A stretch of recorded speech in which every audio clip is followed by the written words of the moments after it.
Hello everyone, welcome back. So today I want to take you on a deeper dive into Roblox. Not just about the games I play or friends I meet there, but about how Roblox is shaping communities today, how it affects Indonesia and other countries, and why our government is so worried about. This isn't just about how should Roblox be banned or not. It's about looking at Roblox as a platform, a tool, and maybe even a glimpse into the future of how kids or even adults are going to create, play, and work. So yes, let's get into it. For me, personally, Roblox is a playground of possibilities. I spend a lot of times on the social platforms, the ones where you just hang out, talk, and meet new people. And what I find fascinating is seeing how kids communicate today. It's like um, it's like a living experiment of how the younger generation interacts. I've actually made a lot of interesting friends in Roblox, people I wouldn't have met in real life, I guess. And the friendship feels real. We laugh, we fail together in games, and we create some memories.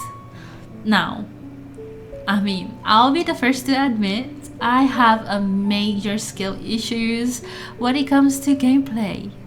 But I still dive into fishing games, fruit growing games, or even like climbing those really hard mountains. Well, I usually get carried, but hey, at least I'm trying, right? And that's the beauty of Roblox. It's not about being the best. It's about the funny moments and the joy of trying. I guess that's what I think. I've also tried new horror maps too, but yeah, I'm like a scaredy cat. You hear me scream and run away within minutes, but still. It's fun because the reaction with friends are priceless. And then there's the creative side, like pro play platforms or just like exploring maps. Some maps are like breathtaking. You load into them and suddenly you feel like you're in another world. What amazes me is watching them evolve. A map that starts simple grows into something bigger as the creator updates it. Is not just foreigners that is making this world. A lot of Indonesian creators are behind some of them too. I think that's powerful, guys. Now, here's where my perspective shifts. I don't just see Roblox as a game. I see it as a tool, a platform that gives kids, teenagers, and even adults the ability to create the world they always imagined. Think about it. In Roblox, you're not limited to what a big company gives you. You can create your own game, your own environment, and your own rules. For a child, that's huge. It's like digital Lego, but on a scale where other people can join your world and play in it, which is quite cool, right? And I believe that if it's used wisely, Roblox can become a tool for development. Kids are not just playing. They are they're creating, they're communicating, they're coding, they're problem solving. They're doing so many things at once if they play and create, of course. So how do we look at it? So when I say they're creating, they're designing worlds, characters, and rules. Communicating is that they are working with teams, chatting with players from around the world. Coding, learning how scripts work, experimenting with logic and stuff. Problem solving, figuring out how to make mechanic work or how to balance gameplay. That's really hard stuff that you can learn in Roblox. Sometimes it starts small. A kid plays a game, and then they think like, I want to make something like this, and before they know it, they're learning how to code. And here's the crazy part, these are skills that school doesn't always teach you guys, or if schools do teach them, Roblox can give you a chance to apply those skills in a real interactive ways. It's like this. It's like a school gives you a theory how to like do stuff, but then Roblox gives you practice. You can study math in school, but in Roblox you might use it to design a system. You learn storytelling, and suddenly you're writing a dialogue for your own game. It's like cross-learning in action. And this isn't just happening in Indonesia. Around the world, Roblox is shaping how kids grow. In the US, Europe, and the Philippines is one of the biggest platforms. Some kids there are learning like serious money. I'm talking like millions of dollars, guys, from creating games. Roblox has created an entire ecosystem where young developers can become entrepreneurs. You have teenagers funding their own education through Roblox games. Can you guess that? Yes, that's true. You have teams forming companies just from meeting in Roblox. Imagine that. It's not just about a game. It's about opportunities. That's why in some countries, Roblox is seen as not as a problem, but as a chance to nurture talents. Now, let's talk about Indonesia. For us, Roblox is massive because it's accessible. You don't need an expensive console or a gaming PC. A simple phone or laptop is enough. That means millions of kids have access to it. But with that access come the issues, guys.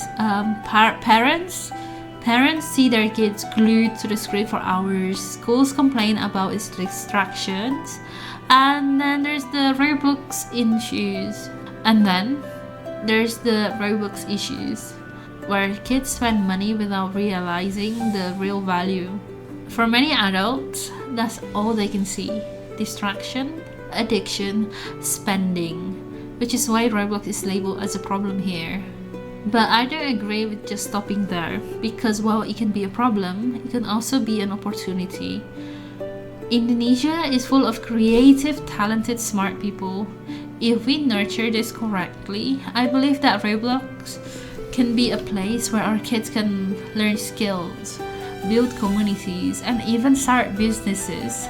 Of course, there's a dark side. If you go down the wrong path, you can end up in an unsafe place. Scams, inappropriate content, or worse, connection to the dark corners of the internet. I mean, yes, that's real, but banning Roblox doesn't fix it. Yes, banning Roblox doesn't fix those issues. Education, awareness, and regulation do. So why does the government want to ban Roblox? Well, it's because of the safety concerns, financial regulations, and addiction fears. It's all for the best of us, but let me explain it to you guys.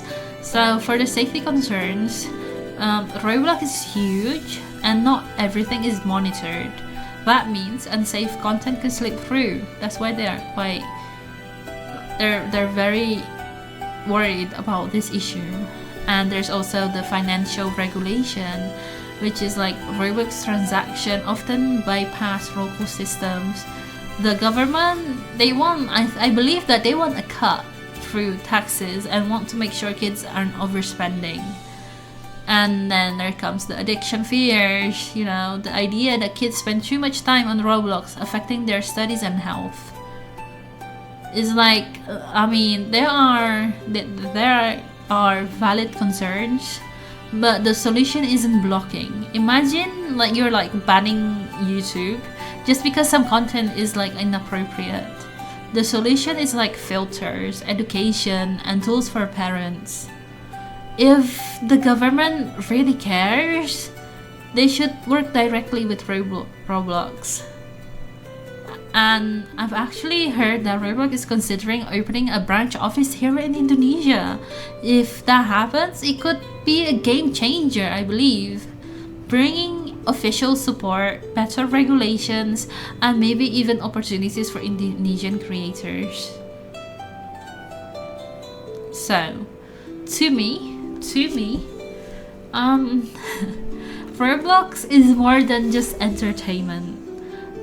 I believe is the next big platform where the next generation will cast their votes, show their creativity, learn real world skills maybe, and even maybe shape the future of the gaming industry.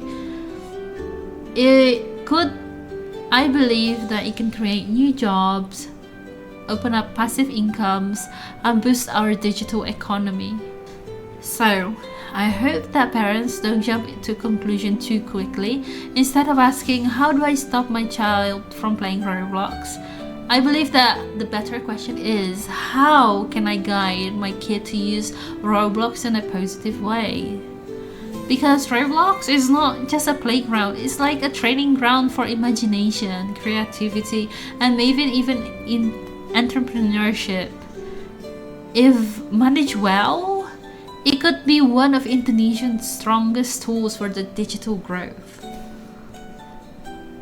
So, yeah, that's my deep dive into Roblox, guys. For me, it's a place for friendship, creativity, and funny moments. For the world, it's a growing platform of opportunities to come. And as for Indonesia, it's both a challenge and a chance. The government might see it as a threat, but I see it as the future. The question is, will we embrace it and guide it properly, or will we shut the door on it and miss the opportunity it brings? What do you guys think? Should Roblox be banned in Indonesia, or should we work on awareness and regulations instead? Drop your thoughts in the comments. I'd love to hear your perspective, guys. So yes, don't forget to like, subscribe, and share this video if you have enjoyed it. Thank you for sticking with me through this deep talk, and I'll see you in the next one. See you, bye bye guys.